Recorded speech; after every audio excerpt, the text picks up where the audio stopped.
Now, former Congressman James Traficant goes on the record in his first interview since his release from prison.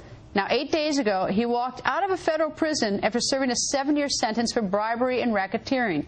Earlier, the former Democratic congressman went on the record about life in prison, whether he's planning a political comeback, and so much more. Nice to see you, sir.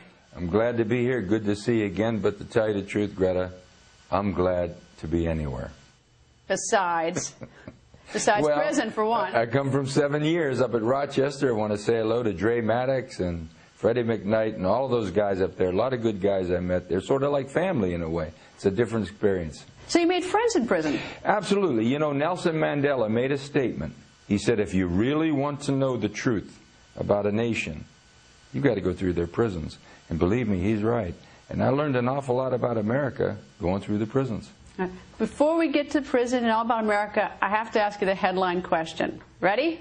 Don't say it. I'm going to ask it. Because I'm going to get personal. I'm going to ask it right now. Get at me, Greta. All right. Are you going to run for Congress again? I don't know yet. There's a lot of people that want me to run for Congress. You know, I was the #1 target of the American-Israeli Public Affairs Committee and the #1 target of the Justice Department since 1983, being the only American to ever defeat him pro se in the RICO trial. And I have big enemies, but I have some grudges, and I want to go at them. I want to go at them big time, Greta. So I have to see, first of all, if I'm viable, and second of all, if the people would support me. They come in here and they fractured this district. They broke it up, certainly to make it tougher. I think they also felt they gave me a life sentence that I'd never survive in prison. Then they came to me and said if I said I was guilty, I might even get a pardon, and I told them to shove the pardon up their derriere sideways. So here I am, and if I do run, get your best hold, because I will be running downhill with my tails flapping in the wing wide open. What are the odds you're going to win? I mean, not you're going to win. What are the odds you're going to run? The odds, and I've saved all comment for your show, because #1, I think you have a great show. #2, I think you're fair, and that's not trying to patronize you. I know you're going to ask some tough questions, and I'm going to embarrass you before it's over.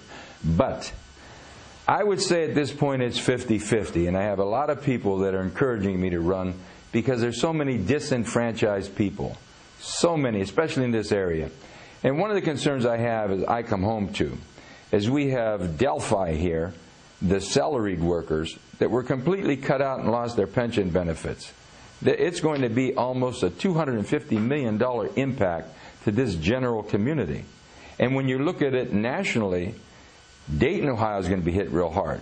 The state of Ohio is going to get hit with about $1.5 billion in lost money, economic generation, because of this decision. And I feel, and you know my record, if we could take care of people all over the world, damn it, take care of those Delphi salaried workers, and I expect it to be done.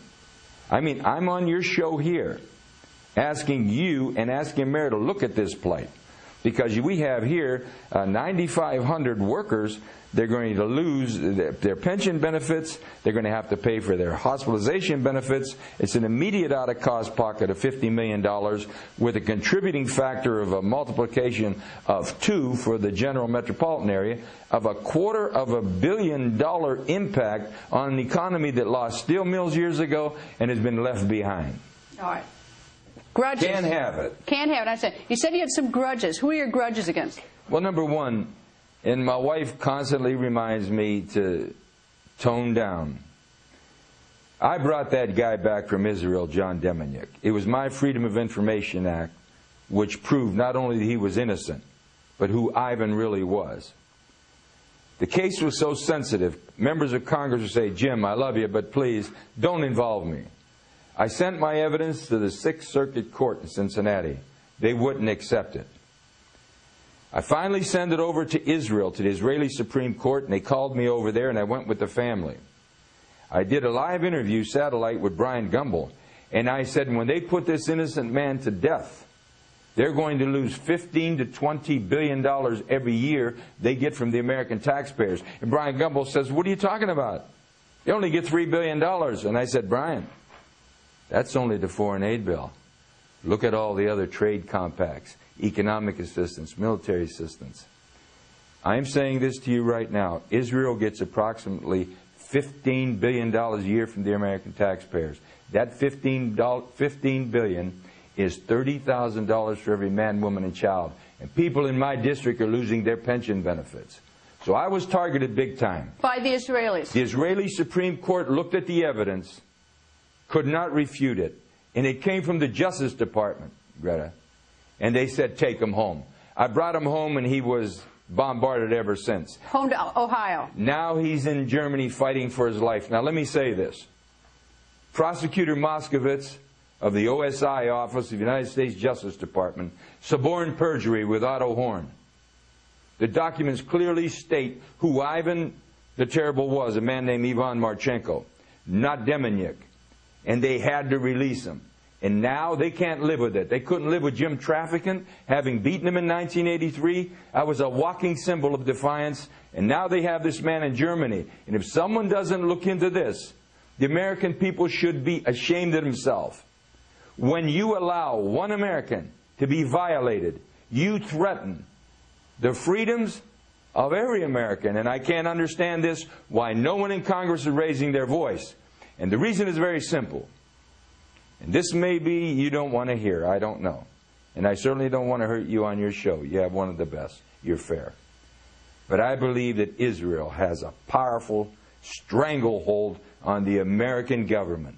They control both members of the House and the Senate. They have us involved in wars of which we have little or no interest. Our children are coming back in body bags. Our nation is bankrupt over these wars. And if you open your mouth, you get targeted. And if they don't beat you at the poll, they'll put you in prison. All right, two quick things. One is the Israelis released Demanyuk back to the United States, right? The Israeli Supreme Court, and I give them credit. Give them credit. I give them credit, big time. All right, the second thing is Israel is a democracy and is our ally. Yes, right? they are.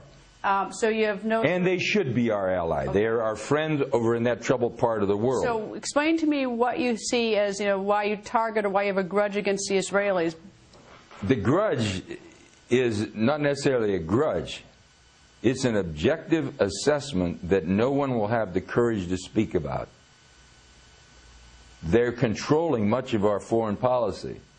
They're influencing much of our domestic policy. Wolfowitz, as Undersecretary of Defense, manipulated President Bush #2 back into Iraq. They pushed definitely to try and get Bush before he left to move into Iran. We're conducting an expansionist policy of Israel, and everybody's afraid to say it. They control much of the media, they control much of the commerce of the country, and they control powerfully both bodies of the Congress. They own the Congress. Are you an anti-Semite? No, I'm not. That's exactly what they're going to say. And I expect that. What I am is an American. And you see, I think America comes first. And we have a one-sided foreign policy in the Mideast. And we've alienated Arabs who have no way of fighting. So what they've done, and I predicted this on the House floor, is they would export violence to America. And they have. They have no other way to fight. I think President Obama knows this.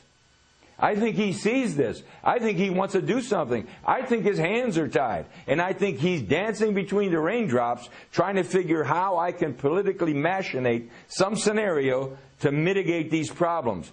Greta, I'm saying this. America is in danger if America doesn't take back the government without foreign interference. Up next, how bad was prison for former Congressman Traficant? Did he cry? Did he feel alone? Was he punished inside the prison? He's going to tell you all the raw details of prison coming up.